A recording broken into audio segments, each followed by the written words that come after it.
Hello students, I am your English teacher. I welcome you in this session. In this video we will recite a poem that is Vocation. It is very interesting poem and the poem is composed by a renowned author Aryan Tagore, Rabindranath Tagore. So first of all I would like to introduce you about the poem. Students, in this poem there is a child and this poem refers the childish mind of a boy, how he wandered among the different type of thoughts. He is unable to choose a profession for him. Means जब हम सभी बच्चे होते हैं और जब हम सभी का ब्रेन जो है वो ज़्यादा डेवलप नहीं होता कि हम अपने लिए खुद का अपना कोई व्यवसाय हम चूज कर सकें। सो उस समय हम किस तरीके से अपने जो गोल हैं वो बदलते रहते हैं। कभी कहते हैं हम I would like to be a doctor, कभी हम कहते हैं I would like to be a soldier, I would like to be a teacher. Means हमारे जो थॉट्स हैं, जो गोल हैं वो बदलते रहते हैं। तो यही चीज़ इस पोएम में दिखाया गया है कि कैसे बच्चे का जो मन है वो वेंडर कर रहा है, भ्रमण कर रहा है डिफरेंट टाइप के गोल्स के बीच में। ओके, सो पोएम जो बहुत इंटरेस्टिंग पोएम है। So first of all we will know about the author note. So as you know that the author of this poem is Rabindranath Tagore, was one of the most renowned and revered Indian literary figure of all time. Means Rabindranath Tagore जो थे वो सबसे ज़्यादा प्रतिष्ठित लोगों के बीच में कह सकते हैं पॉपुलर आपके इंडियन लिटरेरी फिगर ये माने जाते हैं। साहित्य के क्षेत्र में इनका बहुत बड़ा नाम है। He was born on 7th May in 1861 in Kolkata. Means 7 मई को 1861 में इनका बॉर्न कोलकाता में हुआ था। He was a poet, an author, a song writer, a painter and even a sculpture. जो ऑथर भी थे, सॉन्ग राइटर भी थे, पेंटर भी थे, स्कल्पचर मीन्स शिल्पकार भी थे। Means he was versatile genius, बहुमुखी प्रतिभा के धनी थे। and he single-handedly reshaped Bengali literature and music. मतलब इनका लैंग्वेज जो था, क्योंकि कोलकाता में बॉर्न हुआ था इनका, तो वहाँ के लैंग्वेज जो बंगाली लैंग्वेज है, सो इन्होंने एक तरफा मीन्स पूरे कॉन्सेंट्रेशन के साथ इन्होंने बंगाली साहित्य को उन्होंने रीसेप्ड किया, मीन्स पुनर्निर्माण किया। And he works have been translated into various languages. उन्होंने जो कुछ भी कंपोजिशन किया है, चाहे वो नॉवेल हो, पोएम्स हों, तो वो उसका कई सारे लैंग्वेजेस में इसका ट्रांसलेट भी किया गया है। मतलब कई सारे जो राइटर्स थे अपने अपने लैंग्वेज में उन्होंने इनकी रचनाओं का ट्रांसलेट किया है। He was awarded the Nobel prize in 1913 for his collection of poem Gitanjali. You know बेटा, Gitanjali is very popular book and it is the collection of poems. Means यहाँ पे उनकी कई सारी पोएम्स का एक कलेक्शन, एक संग्रह है, और इसके लिए गीतांजलि के लिए इनको 1913 में नोबेल प्राइज़ मिला। Okay, and you know that our national anthem is composed by Aryan Tagore. हमारा जो नेशनल एंथम है जनगण मन, वो भी बंगाली लैंग्वेज में इन्हीं के द्वारा लिखा गया है। Okay, so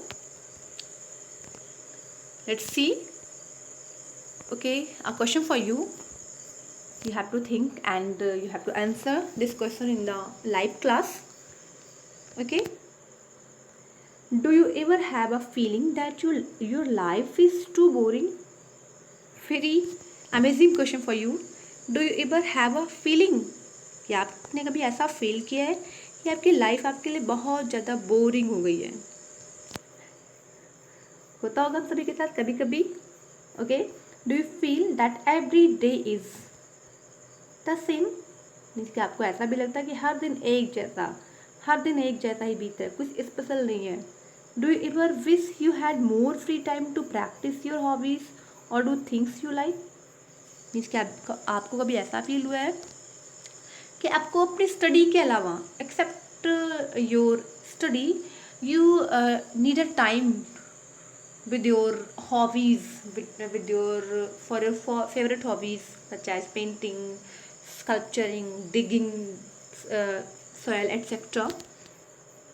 So whatever you answer, you have to tell me in the live classes. Okay, live classes में आप लोग इसका बताइएगा.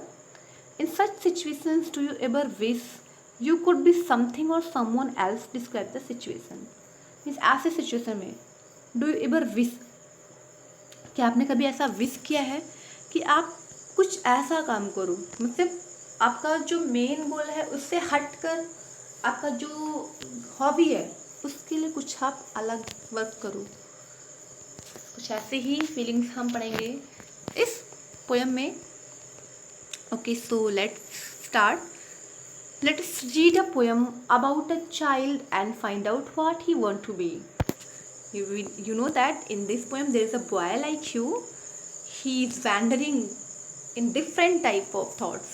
कई सारे उसके माइंड में जो थॉट्स आ रहे हैं उसके बीच में वो वैंडर कर रहा है, भटक रहा है और वो क्या क्या बनना चाहता है. Okay, so when the gong sounds 10 in the morning and I walk to school by our lane, every day I meet the hawker crying bangle, crystals, crystals, bangle. Gong means घंटा. घंटे बजने की जब आवाज़ आती है मॉर्निंग में, जब 10 o'clock हो जाता है और मेरा स्कूल जाने का टाइम होता है. And I walk to school by our lane, means मैं बाहर अपनी लैन में आता हूँ स्कूल जाने के लिए, घर से बाहर निकलता हूँ. हर दिन मुझे रोड पे कौन मिलता है? I use to met a hawker. Hawker means फेरी वाला. Okay, one who sells the things wandering town to town, road to road, भ्रमण करते हुए जो फेरी वाले होते हैं उसको मैं ये चिल्लाते हुए सुनता हूँ, bangles, crystals, bangle. Bangle means चूड़ियाँ, मतलब चूड़ियाँ ले लो, चूड़ियाँ ले लो. Okay, there is nothing to hurry to him on, there is no road he must. Means उसके लिए, मीन्स उसके लिए कुछ भी जल्दी नहीं है, मीन्स कहीं जाने की जल्दी नहीं है. जैसे कि मेरे लिए क्या होता है, I have to go to school at on time and I also have to return on time. But उसके लिए कोई भी जल्दी नहीं है कि वो जल्दी से पहुँचे. And there is no road he must, और उसको रोड भी नहीं पता कि उसे किस रोड से जाना है. बट मेरा रोड तो क्लियर है, मुझे इसी रास्ते से हर दिन स्कूल जाना होता है. So take no place he must to go, मतलब यहाँ पे उसका प्लेस भी नहीं क्लियर है कि वहाँ पे उससे मतलब हॉकर को अपनी बैंगल्स बेचने के लिए किस जगह पे जाना है. मीन्स उसे जहाँ भी लोग कस्टमर मिलेंगे उसे वहीं रुक के अपनी बैंगल्स को सेल करना है. So there is no place he must go to and no time must he must come home. Means उसके लिए टाइम भी नहीं है कि वो वापस चूड़ी बेचकर वापस कब लौटेगा. So looking at him I also want to be a hawker. I wish I were a hawker spending my day in the road crying bangles, crystals, bangles. देखिए आप किस तरीके से बच्चे की चाइल्डिश माइंड में हॉकर को देखकर क्या समझ में आता है. He also be want to be a hawker, वो भी एक हॉकर बनना चाहता है. स्पेंडिंग, अपना दिन इस तरीके से वेंडर करते हुए रोड पे चिल्लाते हुए, बैंगल्स ले लो, बैंगल्स ले लो, कांच की चूड़ियाँ, चूड़ियाँ कांच की चूड़ियाँ. Okay, look at the next stanza. And when at 4 in the afternoon I come back from the school. When I return from the school, when I come at my home, and afternoon means दोपहर के बाद, I come back from the school, मैं school से वापस आता हूँ. I can see through the gate of that house the gardener digging the ground. Means मैं अपने घर के बाहर गार्डनर को देखता हूँ कि वो किस तरीके से अपने काम में busy in his work digging the soul, digging the soil. And he does what he likes with his pad, he soils his cloth with dust. Means उसका जितना मन करता है उतनी देर तक वो अपने स्पैड को लिए हुए, स्पैड मीन्स फावड़ा, बैट को लिए हुए वो मिट्टी को खोदता रहता है, एंड ऐसे में उसके जो क्लॉथ्स हैं वो धूल से भर जाते हैं, and nobody takes him to task if he gets baked in the sun or gets wet. No one is there to check him, to pause him. कोई इसको रोकने के लिए उसके इस टास्क से, task means a big work, उसको उसके काम से रोकने वाला कोई भी नहीं है, चाहे वो कितनी देर तक धूप में पकता रहे। बेक मीन्स कहते हैं ना पकना, सिक जाना, या फिर बारिश में, या फिर धूप में पसीने से भीग जाए। Nobody is there to check him, कोई रोकने वाला नहीं है। So to look him, I also want to be a gardener. I wish I were a gardener digging away at the garden with nobody to stop me from digging. अब देखिए यहाँ पे इसके चाइल्डिश ब्रेन में क्या thought होता है, काश कि मैं गार्डनर होता और इस तरीके से मैं भी मिट्टी खोदता रहता अपनी बगीचे में, कोई भी मुझे इस वर्क को करने से ना रोकता। बट मेरे लिए तो हमेशा टाइम बांध दिया गया है, इतने टाइम पे आपको जगना है, इतने टाइम पे सोना है, इतने टाइम पे स्कूल जाना है, वापस आना है, वर्क करना है। Okay, so I wish I were a gardener. Gardener means माली, one who take care the garden. Look at the next stanza. Just as it get dark in the evening, and my mother sent me to bed, I can see through my open window the watchman walking up and down. अब जैसे ही dark होता है, means शाम होता है, और शाम को मम्मा मुझे बेड पे भेजती हैं सोने के लिए। आई कैन सी मीन्स मैं देख सकता हूँ, थ्रो मीन्स अपनी विंडो से मैं देख सकता हूँ, अपनी खुले विंडो से।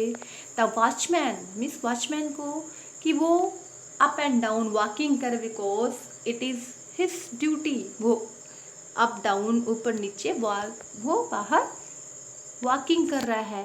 And the land is dark and lonely and the street lamp stand like a giant with one red eyes in its head.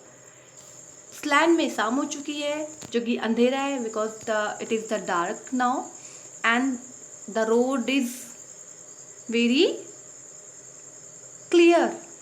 Okay, road भी क्लियर है, लॉनली है, एंड द स्ट्रीट लैम्प, जो street पे lamp लगी होती हैं उसमें जैसे कि जो बल्ब है वो जल रहे हैं, रेड बल्ब। सो ऐसा लगता है अंधेरे में लाल आंखों वाला जायंट डिमोन खड़ा हुआ है डराने के लिए, बट तब भी वो नहीं डरता, वो अपनी ड्यूटी पे बिजी है, he is doing his work. The watchman swigs his lantern and walk with his shadow at his side and never once goes to bed in his life. Watchman swings lantern, अपने lantern को टांगे हुए, लटकाए हुए, वो अपने shadow के साथ, बिकॉज देयर इज नो बडी, कोई भी वहाँ उसके साथ नहीं है, वो अकेला अपने लैंटर्न के साथ, अपने शैडो के साथ वो अप एंड डाउन चल रहा है, नहीं रुकता है। And never once goes to bed in life, very very preachable line, and it is the remarkable line that he never go to bed in his life. उसकी ड्यूटी है कि उसे रात में हर दिन ड्यूटी करना है। सो कभी भी वो अपनी लाइफ में शाम को, रात को सोने के लिए बिस्तर पर नहीं जाता है। So to look him I also want to be a watchman. I wish I were a watchman walking the street all night. काश मैं भी वॉचमैन होता और मैं रात भर इस तरीके से स्ट्रीट पे चलता रहता, chasing the shadows with my lantern, अपने लैंटर्न को लिए हुए। लैंटर्न मीन्स जो लालटेन होता है आप लोग का, जो हम जलाते हैं रात को। सो मैं अपना लैंटर्न लिए हुए मैं भी सड़क पर अप एंड डाउन चलता रहता। Nobody will check me from doing this work. Okay, so students, I think आप सभी को इस पोएम का मेन थीम समझ में आया होगा, किस तरीके से एक चाइल्डिश माइंड जो है वो डिफरेंट टाइप के थॉट में किस तरीके से वेंडर करता रहता है। हम सभी के माइंड में किस तरीके से ये तरह तरह के थॉट्स आते रहते हैं। Okay, so Rabindranath Tagore is the poet of this poem. Okay, friends, goodbye. Take care.